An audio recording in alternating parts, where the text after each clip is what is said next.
할렐루야. 우리 주님을 사랑하시면 아멘 하시겠습니다. 우리 주님을 뜨겁게 사랑하시면 뜨겁게 아멘 하시겠습니다. 우리 한번 두 손을 가시며 앉으시겠습니까? 잠시 묵상으로 기도하겠습니다. 전능하신 하나님 아버지, 한 주간 동안 하나님 백성들을 세상에서 처절한 영적인 전투를 통해 사명 지키고 신앙 지키게 하시고 복음 들고 나가서 증인되게 하시고, 그럼에도 불구하고 아프고 지치고 상한 심령이 있었다면 예수님 십자가 보혈로 마음을 만져주시옵소서. 상한 심령을 싸매어 주시옵소서. 원치 않는 죄 속에 무릎 꿇었다면 회개하고 자복합니다. 예수님 보혈 덮어주셔서 정결케 하여 주시옵소서. 생각지 못한 크고 당황스러운 문제를 만났다면 오늘 주님 앞에 다 부르짖어 내려놓습니다. 그 마음을 만져주시옵소서. 용기를 주시옵소서. 마음을 강하게 하고 담대히 하라. 두려워하지 말고 놀라지 말라. 내가 모세와 같이 함께 있었던 것처럼 너와 함께 있어줄 것이다.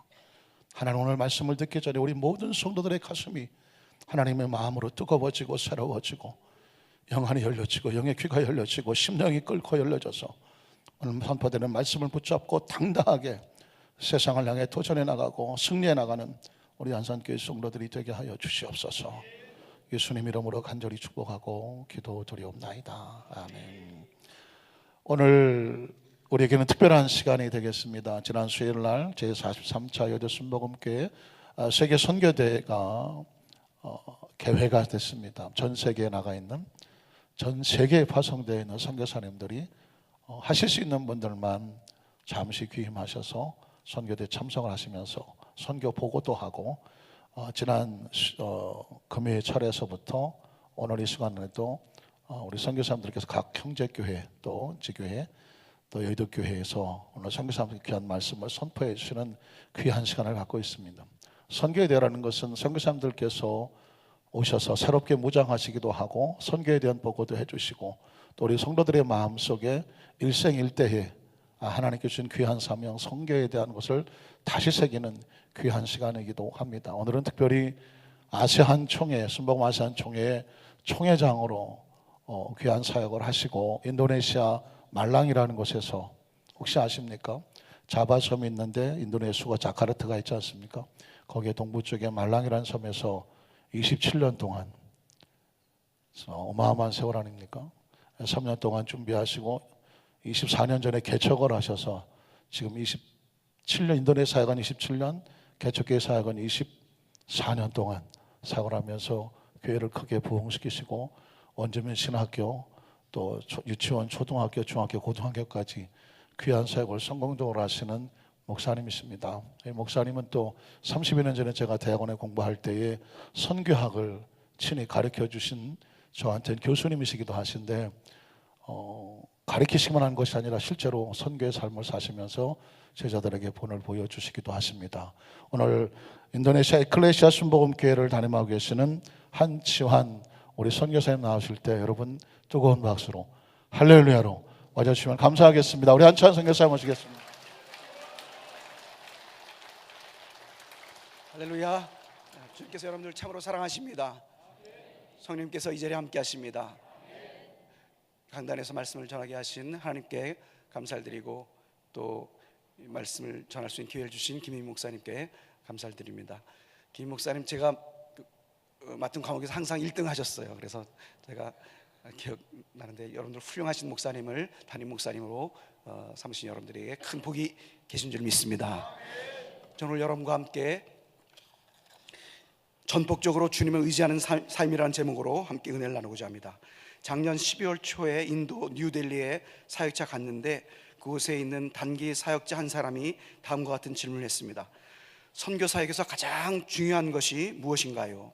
저는 생각할 겨를도 없이 주님과의 관계가 가장 중요합니다 하고 답했습니다. 선교 사역뿐만 아니라 우리 생활에서 가장 중요한 것은 주님과의 좋은 관계인 줄 믿습니다. 주님은 전능하신 창조주 하나님이시라 주님과의 관계가 좋으면 주님의 역사하심으로 모든 일들이 순조로워지는 것입니다. 그러나 아무리 인간의 노력으로 하는 일에 실적을 낸다 해도 주님과의 관계가 소원하다면 그것은 본인에게 아무 유익이 없는 것입니다. 우리가 세상을 떠나서 천국을 갈 때에도 주님과의 관계 속에서 주님과 함께 천국을 가게 되는 것입니다. 배우자와도 친구와도 같이 가지 않고 주님과 같이 가게 되는 것입니다. 물론 천국에 가서는 만날 수 있겠지요. 그러므로 주님과의 좋은 관계를 갖는 것은 가장 중요한 것입니다. 다윗은 주님과의 관계를 최고로 중요시하였습니다. 지위 고하를 막론하고 그가 주님 앞에 죄를 범하여 주님과의 관계가 소원해졌을 때 눈물로 베개를 적시며 나를 우슬초로 씻어주소서 하며 주님과의 관계 개선을 위해 통곡하였던 것입니다. 반면 사울은 주님과의 관계에는 신경을 쓰지 않고 자기의 변명을 늘어놓기에 바빴습니다. 그래서 결국 사울은 하나님께 버림을 받았고 다윗은 저는 내 마음에 합한 자라는 하나님의 칭찬을 듣게 된 것입니다. 첫째로 주님과의 좋은 관계를 갖기 위해서는 어떻게 해야 할까요? 주님의 음성에 순종해야 합니다. 성경에 보면 순종이 제사보다 낫고 듣는 것이 양의 기름보다 낫다고 하였습니다. 성경에서 하나님께서 쓰신 인물들은 다 주님의 음성에 순종한 사람들이었습니다. 그 대표적인 사람이 다윗입니다. 다윗이 사울 왕에게 쫓기고 있을 때 블레셋 사람들이 그일라 백성을 침공한 사건이 있습니다. 그때 다윗은 하나님께 다음과 같이 질문합니다. 내가 가서 이 블레셋 사람을 치리까? 그래서 하나님께서 가서 블레셋 사람들을 치고 그일라를 구원하라 하셨습니다. 그래서 다윗이 그리하려고 하자 다윗의 부하들이 우리가 유다에 있기도 두렵거든 하물며 그일라에 가서 군대를 치는 일이니까 하고 반대를 했습니다. 이 말을 들은 다윗은 부하들의 말대로 한 것이 아니라 다시 하나님께 아뢰입니다. 그러자 하나님께서 일어나 그일라로 내려가라. 내가 블레셋 사람들을 내게 넘기리라 하셨습니다. 그래서 다윗은 사울의 추격에도 불구하고 하나님의 음성에 순종하여 그일라로 가서 블레셋 사람들을 치고 그일라 백성들을 구하였습니다. 또 다윗이 블레셋 지역인 시글락에 머물고 있을 때였습니다. 사울 왕이 다윗을 잡으려고 이스라엘 땅을 샅샅이 수작하였기 때문에 오히려 적의 땅 블레셋 지역이 더 안전한 지역이었습니다. 그래서 다윗은 그곳에서 사울의 죽음 소식을 접했습니다. 이제 다윗을 잡으려 하는 사람은 한 사람도 없었습니다. 그러면 당연히 블레셋 땅 적의 지역에서 나오는 것이 상식인데 그때도 다윗은 하나님께 아뢰입니다. 내가 유다 한 성으로 올라가리까? 하나님께서 말씀하시기를 올라가라 하셨습니다. 그래서 다윗은 다시 어디로 가리까? 이렇게 하나님께 질문합니다. 그때 하나님께서 헤브론으로 갈지니라 하셨습니다. 그래서 하나님의 음성에 순종해서 다윗은 헤브론으로 올라가게 됩니다. 그러자 유다 사람들이 헤브론으로 와서 다윗에게 기름을 부어 다윗을 유다 족속의 왕으로 삼았습니다. 그리고 7년 6개월 후에는 이스라엘 모든 장로들이 헤브론에 있는 다윗에게 나와 다윗에게 기름을 부어 다윗을 이스라엘 왕으로 삼았습니다. 이와 같이 하나님께서는 하나님의 음성에 순종하는 다윗을 높이사 전 이스라엘의 왕이 되게 하신 것입니다. 우리 예수님께서는 하나님 아버지와의 놀라운 관계 가운데서 아버지의 음성에 순종해서 이 땅에 오시고 또 순종하셔서 십자가의 죽음을 통해 인류 구원의 길을 열어주셨습니다. 빌립보서 2장 6절로 11절에는 이와 같이 하나님 말씀에 순종하신 예수님을 하나님 아버지께서 높여주심에 대해서 기록되어 있습니다. 그는 근본 하나님의 본체시나 하나님과 동등됨을 취할 것으로 여기지 아니하시고 오히려 자기를 비워 종의 형체를 가지사 사람들과 같이 드셨고 사람의 모양으로 나타나사 자기를 낮추시고 죽기까지 복종하셨으니 곧 십자가에 죽으심이라. 이러므로 하나님이 그를 지극히 높여 모든 이름 위에 뛰어난 이름을 주사 하늘에 있는 자들과 땅에 있는 자들과 땅 아래에 있는 자들로 모든 무릎을 예수의 이름에 꿇게 하시고 모든 입으로 예수 그리스도를 주라 신하여 하나님 아버지께 영광을 돌리게 하셨느니라. 우리 인류에게 영혼이 잘되고 범사일 잘되며 강건하게 되는 길을 열어주신 것입니다. 죄사함과 구원, 거룩함과 성령 충만, 신유와 건강, 아브라함의 복과 형통, 부활, 영생, 천국의 길을 열어주신 것입니다. 남녀노유 빈부귀천할 것 없이 누구든지 죄를 회개하고 예수를 믿고 시인하여 개인의 구세주로 모셔드리면 주님께서 예비하신 구원의 은혜와 복을 받게 되는 것입니다. 그래서 우리가 이 오중복음과 삼중 축복을 생각하고 꿈꾸고 또 믿고 말함으로 말미암아 엄청난 축복을 누리며 살 수 있게 된 것입니다. 이러한 은혜와 축복은 바로 하나님의 아들 예수 그리스도의 온전하신 순종으로 말미암은 것입니다. 또한 우리는 주님의 음성에 순종한 모습을 바울에게서 찾아볼 수 있습니다. 하나님의 음성에 민감했던 바울은 자신의 생각이나 뜻대로 하지 않고 주님의 뜻을 따랐습니다. 사실 그는 사람들이 많은 아시아에서 복음을 전하고자 했습니다. 그러나 성령님의 뜻은 그렇지 않았습니다. 마게도냐로 건너와서 우리를 도우라는 환상을 통해 마게도냐로 부르시는 성령님의 음성에 순종하여 바울은 아시아 지역에서 유럽에 속하는 마게도냐로 건너간 것입니다. 그 결과 복음이 서진하여 지금 우리에게까지 전해진 것입니다. 만일 바울이 주님의 음성에 순종하지 않고 아시아 쪽으로 향했다면 복음을 방해하는 그 방해로 말미암아서 복음이 막혀서 복음이 전 세계로 신속하게 뻗어나갈 수 없었을 것입니다.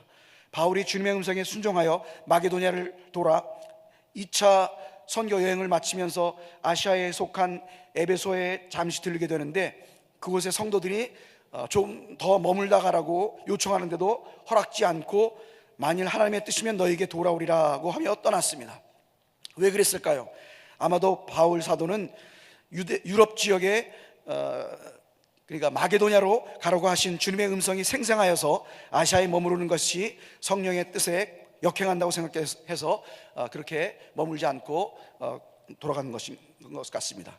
이처럼 성령님의 음성에 민감한 바울의 모습에서 우리는 바울이 하나님과의 관계를 잘 가지면서 성령님의 인도를 따름을 보게 됩니다.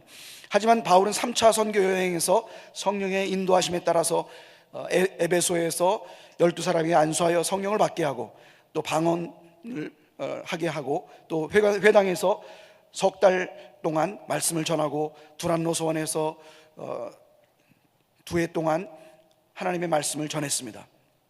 2차 선교여행에서 바울로 하여금 유럽 쪽으로 행하게 하신 성령님께서는 3차 선교여행에서는 유럽 쪽을 가는 길목에 있는 에베소서의 사역을 허락하셨는가 봅니다.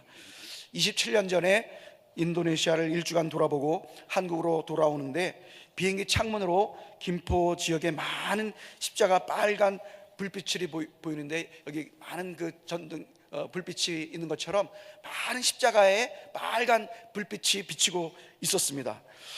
그때 하나님께서 마음속에 형언할 수 없는 기쁨을 주시면서 빨리 인도네시아로 돌아가라, 빨리 인도네시아로 돌아가라, 이런 음성을 들려주셨습니다.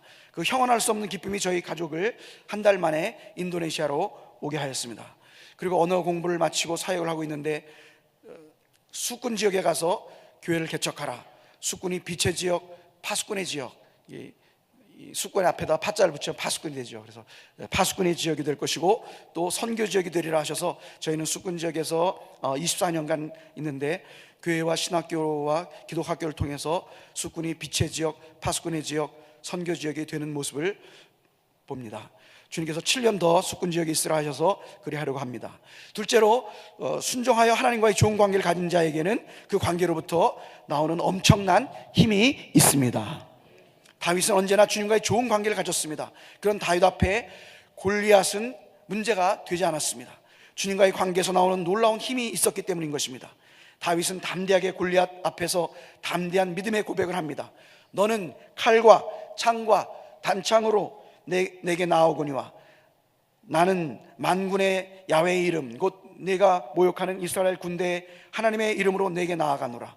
오늘 야훼께서 너를 내 손에 넘기시리니 내가 너를 쳐서 내 목을 베고 블레셋 군대의 시체를 오늘 공중의 새와 땅의 들짐승에게 주어 온 땅으로 이스라엘의 하나님이 계신 줄을 알게 하겠고 또 야훼의 구원하심이 칼과 창에 있지 아니함을 이 무리에게 알게 하리라. 전쟁은 야훼께 속한 것인즉 그가 너를 우리 손에 넘기시리라. 하나님께서는 이 하나님과의 관계에서 나오는 힘을 주시며 그 힘으로 골리앗을 쓰러뜨리게 하시고 이스라엘에게 큰 승리를 주신 것입니다. 죽은 나사로를 살리시기 전에 예수님께서 아버지 하나님께 하시는 말씀을 보면 하나님 아버지와의 좋은 관계를 가지신 것을 우리가 알 수 있습니다. 아버지여 내 말을 들으신 것을 감사하나이다. 항상 내 말을 들으신 줄을 내가 알았나이다. 그러나 이 말씀을 하옵는 것은 둘러선 무리를 위함이니 곧 아버지께서 나를 보내신 것을 그들로 믿게 하려 함이니이다. 하나님 아버지와의 관계의 힘을 통해서 주 예수님께서 나사로를 살리신 것입니다. 바울 사도도 로마로 이송되어 가던 중에 배가 유라굴로 태풍을 맞아서 파손 직전에 있을 때 주님과의 관계의 힘으로 담대히 이와 같이 말합니다. 여러분이여 내 말을 듣고 글에 대해서 떠나지 아니하여 이 타격과 손상을 면하였다면 좋을 뻔하였느니라. 내가 너희를 권하노니 이제는 안심하라. 너희 중에 아무도 생명에는 아무런 손상이 없겠고 오직 배뿐이니라. 내가 속한 바 곧 내가 섬기는 하나님의 사자가 어젯밤 내 곁에 서서 말하되 바울아 두려워하지 말라. 내가 가이사 앞에 서야 하겠고 또 하나님께서 너와 함께 항해하는 자를 내게 주셨다 하였으니 그러므로 여러분이여 안심하라. 나는 내게 말씀하신 그대로 되리라고 하나님을 믿노라. 그런즉 우리가 반드시 한 섬에 걸리리라 하더라. 이와 같이 하나님과의 좋은 관계를 가졌던 바울은 하나님과의 관계의 힘을 통해서 담대히 말할 수 있었던 것입니다. 한 번은 저희 선교지에 있었던 일입니다. 화요 성령 대망회를 마치고 쉬려고 하는데 전화가 왔습니다. 목사님 빨리 집으로 와주세요. 제 남편이 죽어가고 있습니다. 그래서 그때 이부 숙기냐라는 성도가 울면서 전화를 했습니다. 그래서 전도사와 함께 그 집에 갔습니다. 그 남편의 몸이 뻣뻣해지고 점점 차졌습니다. 이러한 상황에서 정말 어떻게 할지를 알 수 없었어요. 그래서 주님께 여쭤보았습니다. 주님, 제가 어떻게 해야 할까요? 그러자 주님께서 왜 그렇게 되었는지 질문해보라 이렇게 알려주셨습니다. 그래서 왜 그렇게 되었냐 이렇게 질문했더니 그 딸과 며느리가 서로 싸워가지고 아버지가 충격을 받아서 그렇게 됐다고 그랬습니다. 그래서 그 자녀들에게 하나님께 용서를 구하고 또 아버지께 용서를 구하라 그랬더니 그 자녀들이 울면서 용서를 구하자 하나님께서 아버지의 마음에 위로를 주시고 회복을 주셨습니다. 그래서 하나님께 영광입니다. 회복을 받은 후에 불신자였던 그 남편은 저희 교회에서 침례를 받고 교회를 나오게 되었습니다. 셋째로, 우리가 하나님을 전폭적으로 의지하게 되면 하나님의 원하시는 뜻을 알게 됩니다. 기도할 때 가끔 하나님께서 이런 말씀을 하십니다. 많은 사람들이 참으로 분주하나 하나님의 나의 뜻과는 상관없는 일에 분주하구나. 나의 뜻은 영혼 구원이요 선교요 하나님 나라 확장이다. 이런 말씀을 해주셨습니다. 찬송에 이런 찬송이 있습니다. 세상 모든 사람이 구원 얻기까지 쉬지 않으시는 하나님. 모든 사람이 구원 얻는 것이 바로 하나님의 뜻인 줄 믿습니다. 예수님께서 이미 십자가에서 인류 구원의 길을 마련하셨습니다. 우리가 할 일은 무엇일까요? 우리가 할 일은 이 구원의 복된 소식을 세상 모든 사람에게 전하는 일인 줄 믿습니다. 마태복음 24장 14절 오늘 본문 말씀에 보면 이 천국 복음이 모든 민족에게 증언되기 위하여 온 세상에 전파되리니 그제야 끝이 오리라 했습니다. 어떻게 하면 주님이 오시기 전에 세상 모든 사람에게 복음이 전파될 수 있을까요? 어떻게 하면 이런 일들이 이루어질 수 있을까요? 금년 1월 초에 금식기도 중에 그에 대해서 하나님께 여쭈어봤습니다. 그랬더니 하나님께서 세 가지 방법을 말씀해 주셨습니다. 첫째는 성령의 능력을 받고 다른 사람들로 성령의 능력을 받게 하는 것입니다. 둘째는 성령의 인도하심을 따르는 것이고, 셋째는 전도나 제자와 등 각자 자신의 가진 성령의 은사를 활용할 때 하나님 나라가 확장되어진다는 것을 알려주셨습니다. 그것을 듣고 나니 참으로 그 말씀이 맞다는 생각이 들었습니다. 첫째로 성령의 능력을 받는 것을 보면 예수님도 부활하시고 승천하시기 전에 제자들에게 가장 중요한 말씀을 당부하시는데, 그것은 오직 성령이 너희에게 임하시면 너의 권능을 받고 예루살렘과 온 유대와 사마리아와 땅끝까지 이르러 내 증인이 되리라, 이렇게 말씀하셨습니다. 그 성령의 능력을 받으라는 것이었습니다. 오순절날 성령의 능력을 받은 제자들은 모두 다 예수님의 증인들이 될 수 있었습니다. 성령의 능력의 중요성을 한 베드로는 사마리아의 복음이 전파됐다는 소식을 듣고 요한과 그곳에 가서 한 일은 안수하여서 사마리아 교인들이 성령의 능력을 받게 하는 일이었습니다. 저희 아내 쪽 가족은 그 3, 4대 그 믿음의 가정입니다. 그러나 저희 가족은 그렇지 않았고 불교 가정이었습니다. 그래서 제가 절에 간 기억도 있습니다. 근데 이제 저희 어머니 아버지가 이제 그 처음으로 이제 감리교회를 나가셨습니다. 그래서 제가 따라간 적도 있고요. 그런데 이제 저희 어머니가 제일 먼저 서대문 순복음교회를 나가셨습니다. 그래서 하루는 희한하게 어머님이 이 한국말을 하지 못하신 거예요. 랄랄랄라만 하시는 거예요. 그래서 제가 그때 초등학교 1학년쯤 된 것 같습니다. 어머니 큰일 났네. 어떻게 하냐. 그래서 이제 우리 가족 모두가 다 어머니를 정신병원으로 옮기려 했습니다. 그것이 너무 이상한 현상이기 때문에. 그러니까 어머님이 아니다고 그렇게 하지 말라고 그러는데 그게 한국말로 안 나오고 자꾸 랄랄랄라만 하시는 거예요. 그래가지고 저희 모두가 그 어머니를 정신병으로 옮기려고 했습니다. 이제 저희 좀 식구가 좀 많습니다. 저희 가족은 사남 6녀입니다. 그래서 열인데 제가 9번째입니다. 저희가 이제 어머님을 다 이제 그 정신병으로 옮기려 했는데 그때 저희 집에 특별한 손님이 한 분 계셨습니다. 그래서 그 손님이 뭐라고 말씀하시죠? 참 좋은 것이라고, 어머님은 지금 성령 칭의를 받으셔가지고 방언을 하는 것이라고 이렇게 알려주셨습니다. 그래서 저희가 어머님 정신병원으로 옮기지 않았는데요, 그때 어머님이 정말 희한하게 성령의 능력에 힘입어서 저희 가족 모두를 다 예수님을 믿게 하였습니다. 그래서 저희 모든 가족들이 다 예수님을 믿게 됐습니다. 사남 6녀 중에서 6명의 누님과 여동생 1명인데 그 중에 6명 중에서 5명이 목사님 사모님이 됐습니다. 할렐루야. 그리고 4명의 형제 중에서 제가 선교사 목사가 되었습니다.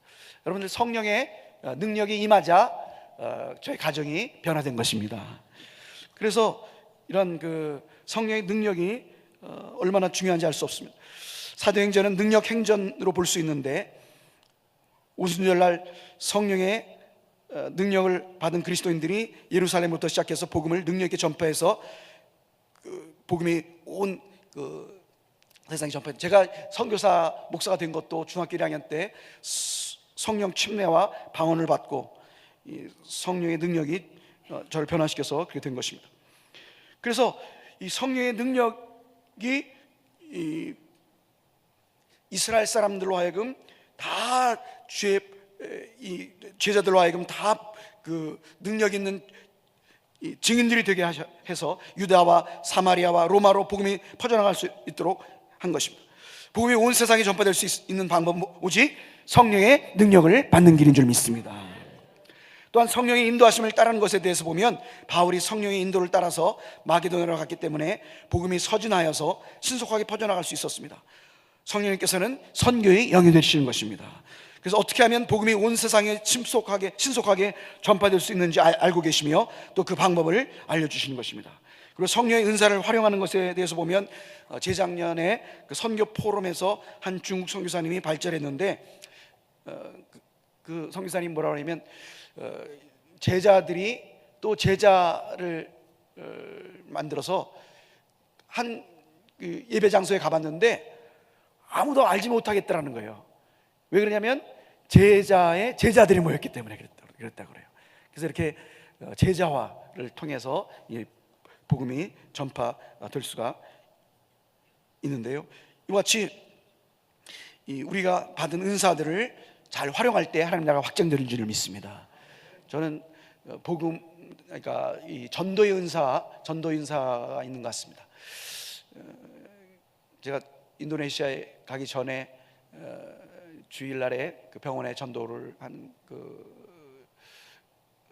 경험이 있고요. 또 인도네시아에 가서도 교회 개척하기 전에는 매일매일 병원에 가서 전도를 했습니다. 그리고 이제 교회를 개척한 후에는 금요일 날마다 이제 병원에 가서 전도를 하고, 또 최근에는 공원에서 이제 전도사들과 신학생들과 전도를 합니다. 그래서 전도하기 전에 이제 전도사들과 신학생들과 합심해서 기도를 하고, 전도한 후에도 이제 합심해서 기도를 하는데요, 저희 공원에 가면 저희 타겟이 누구냐면 이 히잡을 둘러쓴 여인과 함께한 남자입니다. 그들입니다. 그래서 그들에게 제일 먼저 이제 다가가서 제가 잠깐 얘기해도 되겠습니까? 이렇게 양해를 구한 다음에 좋다고 그러면, 그때 이제 얘기한 첫 말이 예수님의 죽으심의 소식을 들은 적 있습니까? 이렇게 질문을 합니다. 그러면 거의 대다수가 모슬렘들이기 때문에 이 히잡을 둘러싼 사람과 같이 있는 사람은 다 모슬렘이잖아요. 그래서 들은 적이 없다고 이렇게 얘기를 합니다. 그러면 이제 그때 이제 복음을 전하고 이제 예수님의 대속의 이유에 대해서 알려줍니다. 근데 그 어떤 사람은 딱 마음의 문을 닫고 나는 모슬렘입니다. 그런 사람이 있어요. 그럼 그때는 이제 이 간증을 하는 게 좋습니다. 그래서 이제 제 간증을 이제 합니다. 제가 어렸을 때 정말 굉장히 허약했습니다. 그래서 어머님이 저를 이제 병원에 많이 데려가, 빈혈이 또 있고 그랬습니다. 제가 청년 때 1978년 3월 3일에 굉장히 악성 빈혈이 와서 또 얼굴이 창백하고 또 이 몸도 차고, 근데 그때 사탄이 뭐라 그러냐면 오늘 너 죽을 거다 이렇게 사탄이 얘기를 하는 거예요. 근데 그때 두 가지 생각이 따라오는데, 첫 번째 생각은 뭐냐면 빨리 그 의사에게 내 몸을 맡게 된다. 그 다음에 두 번째 생각은 빨리 내 몸을 영적인 의사이신 주님께 맡게 된다. 이렇게 그 두 가지 생각이 왔는데 하나를 빨리 결정을 해야 됐습니다. 그래서 두 번째를 주님께 나를 맡기자 이렇게 결정을 하고 나니까 조금 낫더라고요. 근데 그때 여의도 순복음에 가까이 있었습니다. 그래서 제일 뒷자리에 앉아서 그때가 금요일 날 저녁이었는데요. 철회가 있었나 봅니다. 제일 뒷자리에 앉아서 주님 저를 치유해 주십시오. 주님께서 저를 치유해 주시면 주님 위해서 일하겠습니다. 이렇게 기도를 하는데 목사님께서 말씀을 전하는데 너무 몸이 허약해가지고 듣지 못했습니다. 그런데 그 이후에 목사님께서 뭐라 말씀하시냐면 여러분 중에 아픈 사람이 있으면 저를 따라 하시기 바랍니다. 그게 이제 저희 귀에 생생히 들어온 것은 아픈 사람이 있으면 따라 하시기 바랍니다 이렇게 말씀하시니까 제가 정신을 차리고 이제 들었습니다. 그랬더니 뭐라 그러시면 저가 채찍에 맞음으로 너희가 남을 입었느니라. 그래서 예수님께 채찍에 맞음으로 내가 남을 입었느니라. 그러니까 또 따라하는 거예요. 예수님께 채찍에 맞음으로 내가 남을 입었느니라. 그래서 예수님께서 채찍에 맞음으로 내가 남을 입었습니다. 또 따라하는 거예요. 예수님께서 채찍에 맞음으로 너희가 남을 입었느니라. 그래서 예수님께서 채찍에 맞음으로 제가 남을 입었습니다. 이렇게 따라하니까 속에서부터 부르르 이렇게 뜨거운 기운이 올라오면서요, 그냥 그 창백했던 얼굴이 보통 얼굴로 되고 또 찼던 몸이 완전하게 따뜻하게 되고, 그래서 완전한 치유가 임하게 됐습니다. 할렐루야. 하나님께 제 아내가 저보고 제 몸이 꼭 로봇 같다고 그래요. 철인같이처럼 이렇게 아주 강하다는데 원래 제가 그렇지 않았습니다. 예수님의 보혈이 저를 고쳐주신 것입니다. 그래서 그 간증을 합니다.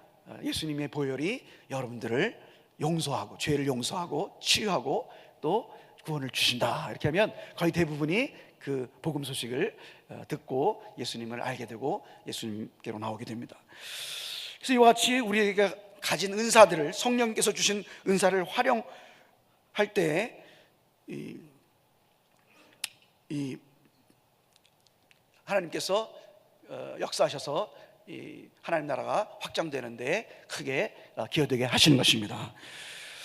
그래서 이같이 세 가지 방법, 성령의 능력을 받고 또 성령의 인도하심을 따르고 또 성령의 은사를 활용함으로 이렇게 우리가 이런 그 세 가지 방법을 행할 때 마태복음 24장 14절의 말씀이 성취되어서 말세를 살아가는 우리들 모두가 다 예수님 재림을 예비하는 데 귀 쓰여지게 될 것입니다. 우리가 하나님을 전폭적으로 의지하여 하나님의 뜻을 알고 그 뜻을 행할 때 주님은 크게 기뻐하시는 것입니다. 인간의 방법과 하나님의 방법은 다릅니다. 인간은 엘리트 코스를 선호하고 사역지로도 좋은 장소를 선호합니다. 하지만 하나님은 사람을 연단시키고 사용하시기 위해서 때로는 광야를 사용하십니다. 모세가 애굽에 있었다면 연단받지 못했을 것입니다. 40년간의 광야 생활이 모세되게 하였습니다. 침례 요한이 도시에 있었으면 주님의 쓰임을 받을 수 없었을 것입니다. 주님께서는 광야에서 침례 요한을 연단하신 후 그를 사용하신 것입니다. 또 도시에서도 하나님께서 또 연단하실 수도 있습니다. 또 하나님의 또 특별하신 방법으로 또 그렇게 하실 수 있습니다. 숙군으로 가라. 숙군이 빛의 지역, 파수꾼의 지역이 되리라. 선교 지역이 되리라 하셔서 저희가 숙군에 와서 사역을 하고 있는데, 사실은 숙군이 저를 빚어주시는 장소였습니다.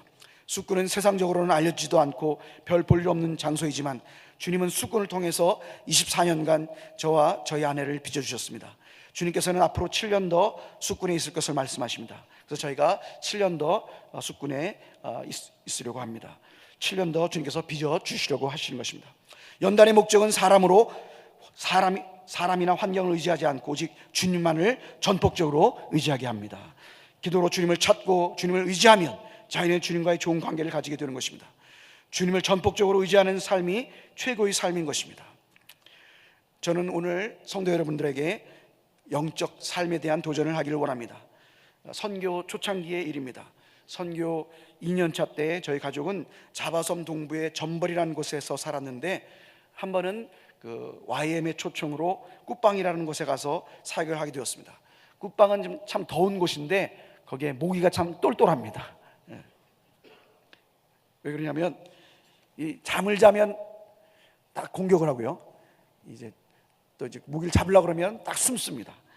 근데 모기가 얼마나 집요한지 자꾸 무는 거예요.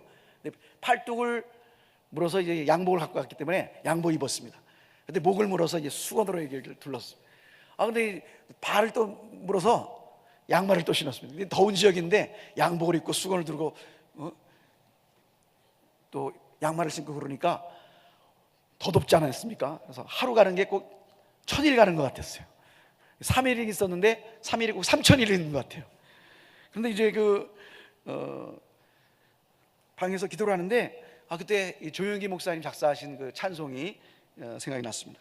얼마나 아프셨나 못 박힌 그 손과 발, 죄 없이 십자가에 매달리신 예수님, 하늘도 모든 땅도 초목들도 다 울고 해조차 힘을 잃고 온누리 비치지 않네.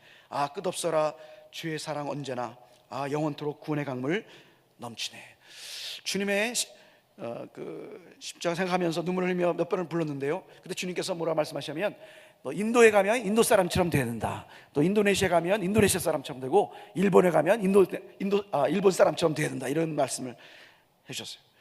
근데 이제 100명의 청년이 그때 모여서 그 예배를 드리는데 그때 이제 말씀 전할 증인되는데 그 예배 드린 후에 그들에게 하나님께서 선교사로 부르는 사람 있으면 일어나라고 하니까 그 100명의 청년 중에서 50명이 일어나는 거예요. 반수가. 그래서 하나님이 이렇게 좀 어려움 가운데 있으니까 하나님께서 위로를 주시려고 그러구나 이렇게 이제 알았는데요. 근데 이제 그 목사님이 딜리에 있는 목사님 그곳에 좀 떨어진 곳에 또 전화를 걸어가지고요 또 연결시켜 주는 거예요. 그래서 내가 그 전에 무슨 생각이 들었냐면 이 음식도 시원치 않고 또 이게 덥고 하니까 빨리 전볼로, 그때 우리가 전볼에 살았는데 전볼로 가서 아내가 차려주는 음식을 빨리 먹고 싶다 이런 생각이 들었거든요. 그런데 이제 또 딜리로 또 가게 되는 거니까 얼마나 참 3일이 3000일 왔다 하지 않습니까? 그러니까 가고 싶은 생각이 별로 없었는데 딜리로 이제 가게 됐습니다. 그랬더니 딜리에서는 그 목사님이 호텔로 이렇게 인도를 해가지고요 호텔로 가니까 모기도 없고 또 중국 음식도 나오고 그래가지고 아내가 차려주는 그 음식 먹고 싶은 생각이 싹 사라져 버렸습니다. 그래서 이제 그곳에서 또 예배를 드리는데 그곳에 모인 사람들은 그 굿방에 있는 청년들보다 더 많이 모였었습니다. 그래서 제가 또 이제 설교를 마친 다음에 선교사로 부르는 사람 있으면 일어나라 그러니까 고작 2명이 일어났어요. 그래서 내가 너무 또 편안하니까 이렇게 이렇구나 이런 생각이 들었는데 또 이제 이제 예배가 마치는데 그때 성령님께서 뭐라 하냐면 저 청년을 내가 부른다 이렇게 말씀하시더라고요. 그래서 그 청년한테 가서 하나님께서 이런 말씀 주셨는데 내가 잠깐 기도하겠다 그래서 기도를 했습니다. 그런데 그 청년이 정말 신학교에 가고 그래서 주의 종이 됐어요. 그래서 10년 후에 그 말랑에 있는 저희 지역에 찾아오기도 했습니다. 성도 여러분, 저희가 1990년에 인도네시아의 언어 공부 학교에서 이제 언어를 공부할 때 언어 공부하는 사람들 중에서 한국에서 온 사람들이 제일 많았습니다. 미국 사람들도 많고 세계 어느 나라 사람도 많았습니다. 그때 15가정인데 30명이었는데요 그 언어 공부하는 곳에 한국 사람들이 제일 많았는데요 이제 금년 3월에 그 반둥 그 언어 공부했던 곳에 갈 수 있는 기회가 되어서 가보니까 그 언어 선생님이 말하기를 지금은 한국에서 온 사람이 상당히 적고 미국에서 온 사람이 제일 많다고 그랬습니다. 성도 여러분, 여러분들에게 영적 생활에 대해서 도전합니다. 저는 고등학교 1학년 때 여의도 광장에서 열린 엑스플로 성회 때 선교사가 되고자 하는 사람이 일어나라고 했을 때 일어났습니다. 주님께서 인도하셔서 선교사가 되었습니다. 이 시간에 그리고 또 제가 저희 아내에게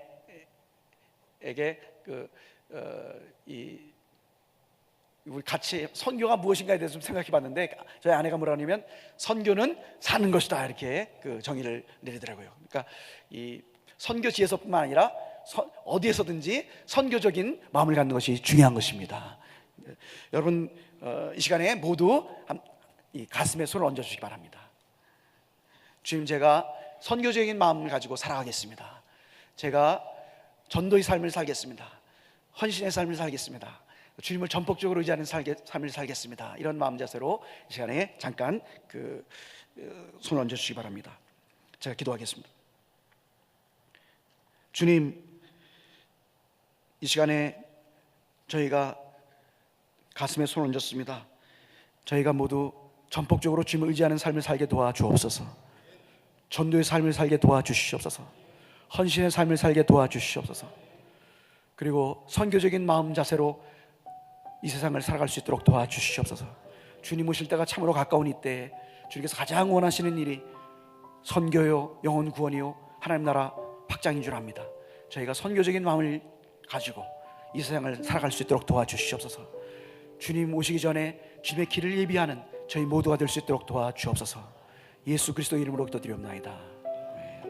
여러분들 모두 전폭적으로 주님을 의지하는 삶을 살게 되시기를 주님의 이름으로 축원합니다.